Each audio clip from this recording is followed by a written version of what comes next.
proponen modificar 6 artículos de la Ley 16, número 78, que es una ley vigente, que es la que establece el Plan Provincial de Conservación de Grandes Felinos. Es una ley que en su momento ha sido pionera en todo el continente en relación a la conservación de esta especie, y con la adecuación que plantea este dictamen buscamos contemplar en el texto actual de la ley el resultado de muchos años de trabajo y de evidencia empírica que vienen llevando adelante en conjunto la provincia a través del Ministerio de Ecología y del Ministerio del Agro, y también las diversas organizaciones no gubernamentales, entre ellas, bueno, Rey fundaciones como Vida Silvestre Argentina y organismos nacionales e internacionales, especialmente aquellos que integran la subcomisión Selva Paranaense para la conservación del yaguareté. El de mi autoría en particular es un proyecto que surge de un intercambio que hemos tenido el año pasado, ¿no? Sí, el año pasado, en conjunto con la diputada Soledad Balán, que también es coautora del proyecto, obviamente quien les habla, y con Nico Lodeiro Campo, que es director ejecutivo de la Red Yaguareté, que fue quien nos acercó esta propuesta de modificación. Y sí, comentarles algo acá, que fue a instancias, esta reunión se dio a instancias del intendente de Oberá, el doctor Pablo Hassan, que nos está acompañando hoy acá, porque para quienes no sabían o no lo saben, Pablo, además de ser intendente y de ser un gran intendente también, es voluntario de la Red Yaguareté desde hace ya muchos años, así que conoce de primera mano el tema del que estamos hablando acá. Bueno, como sabemos, el Ministerio de Ecología y Recursos Naturales Renovables es la autoridad de aplicación actualmente del Plan Provincial de Conservación de los Grandes Felinos, y como novedad este dictamen lo que hace es incorporar a las ONGs como parte de la comisión asesora de la ejecución del plan de conservación. Y esto es importante porque abrir la participación a las ONG que se dedican a la materia es realmente de vital importancia, porque suman diversos aportes de personas que vienen de distintas extracciones y que se involucran directamente en la solución de las problemáticas que atañen a estas especies o que estas especies enfrentan hoy en día, como por ejemplo el deterioro de su hábitat, la cacería, los atropellamientos, la comercialización, entre otros, ¿no?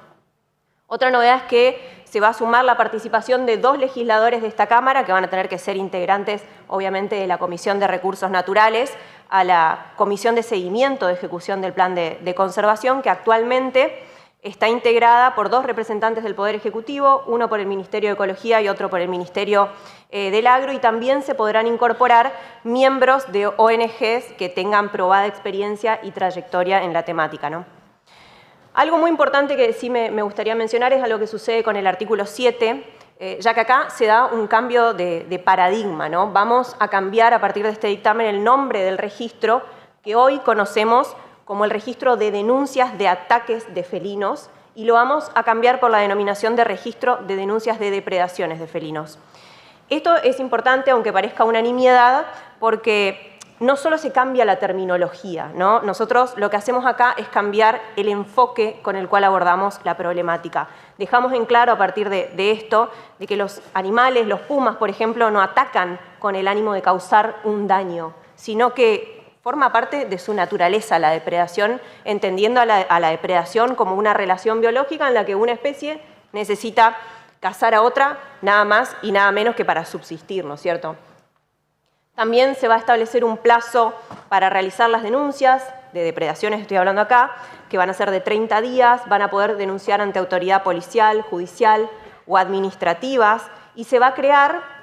en el texto de la ley el Centro de Denuncias Telefónicas para la asistencia a los productores afectados por las depredaciones de felinos. Esto va a estar obviamente en el ámbito del Ministerio de Ecología. Tiene la idea o el objeto es que se facilite el trámite de la denuncia, de la inscripción en este registro, y es importante esto porque esto es algo que ya viene funcionando de hecho, ¿no es cierto? En la realidad ya se está poniendo en práctica. Hoy en día estas comunicaciones se realizan a la línea que está habilitada a través del Ministerio de Ecología, que se llama Ecología Te Escucha, ¿no? Sí. Sí. Bueno, y otra modificación también importante es la que se da en el artículo 9, que cambia de manera contundente y es uno de los ejes de esta iniciativa, y es el resultado de un pedido específico de las diversas ONG que trabajan en la temática, que trabajan en terreno, y obviamente de los equipos del Ministerio de Ecología, que entendieron que la falta de una rápida y efectiva reparación era uno de los problemas que atentaba con esta convivencia entre la biodiversidad y los productores, entendiendo a la convivencia como el ideal al que buscamos llegar y por el que se trabaja todos los días, ¿no es cierto? Por eso es que se establece una compensación efectiva en un plazo máximo de 30 días para el reintegro de la pérdida causada por la depredación del felino. Esta compensación va a tener la forma de una orden de pago por el monto del daño que sea obviamente efectivamente comprobable y va a estar a cargo del Ministerio del Agro, así que esta pata del Ministerio del Agro es realmente importante. Y esto va a tener un efecto inmediato para la protección de estas especies y un doble beneficio. Por un lado, tranquiliza al productor resarciendo esa pérdida de ese ganado, por ejemplo, ¿no? Y por otro, detiene la muerte de los grandes felinos, quizás como esa primera respuesta o como esa respuesta inmediata ante ver la situación de la depredación, ¿no? Y acá sí me gustaría detenerme un minutito, ya que de la experiencia en el terreno surge algo que es necesario resaltar. Y acá agradezco sí los aportes que me hiciera Jessica Díaz Pacheco, que es la directora general de Ecología, quien me comentaba que en la práctica muchos productores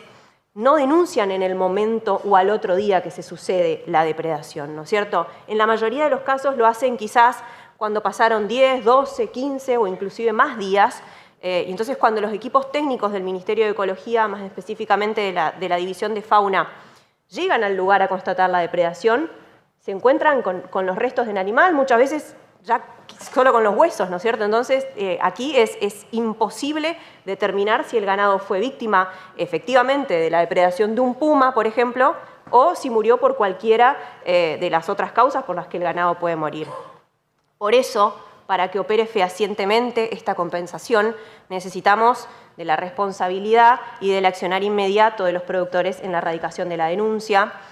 por cualquiera de los canales habilitados que les comenté al principio, incluso llamando a la línea que les dije hoy, Ecología Te Escucha. Esta, compañeros y compañeras, es una ley bien amplia, por eso hablamos en términos de grandes felinos, y es algo que me han recalcado mucho, tanto el ministro de Ecología como, bueno, Rafa y demás, ya que no solo acá hablamos de los yaguaretés hoy en día están protegidos porque se encuentran declarados por ley monumento nacional protegido, sino que esta ley también apunta principalmente a los pumas, que tienen una presencia muy importante en el territorio de nuestra provincia. Desde el Ministerio de Ecología son muchísimas las acciones que se vienen realizando en pos de la conservación de estas especies, y de tantas otras también, ¿no? Lo mencionaba el diputado propinante hace un ratito. Pero en el marco de esta ley que ya está vigente, la que estamos por reformar ahora, se vienen impulsando la creación de reservas privadas para que estén en el corredor verde. Esto hace que haya aplicabilidad de esta normativa. Lo mismo sucede con las áreas naturales nuevas, consolidando y actualizando todo el tiempo los corredores principales de paisajes óptimos. Todas aquellas medidas que se impulsan también son teniendo en cuenta el impacto ambiental sobre los grandes felinos, más aún en aquellas áreas en las cuales hay presencia de los mismos y se hace a través de las distintas herramientas que hay disponibles, como el monitoreo del atropellamiento en las rutas, seguimiento de diversos ejemplares a través de las cámaras trampas, y acá también tienen mucho que ver y mucho trabajo las diversas ONG, entre tantas otras. Para cerrar me gustaría leer unas palabras que claramente no son mías, le pertenecen a Fernando Miñarro, que es el director de conservación de la Fundación Vida Silvestre Argentina. Él las dijo, las pronunció el otro día, creo que fue el 2 de junio de este año aquí en Posadas, cuando se presentó el informe del monitoreo poblacional de yaguaretés en la selva misionera. Importante acá mencionar que de este informe surgió que el relevamiento nos indica que en la región viven aproximadamente, el número es aproximado, algo cerca de 90 yaguaretés, ¿no es cierto? Y esto es importante mencionarlo porque el tamaño de esta población se ha mantenido estable durante los últimos aproximadamente 6 años,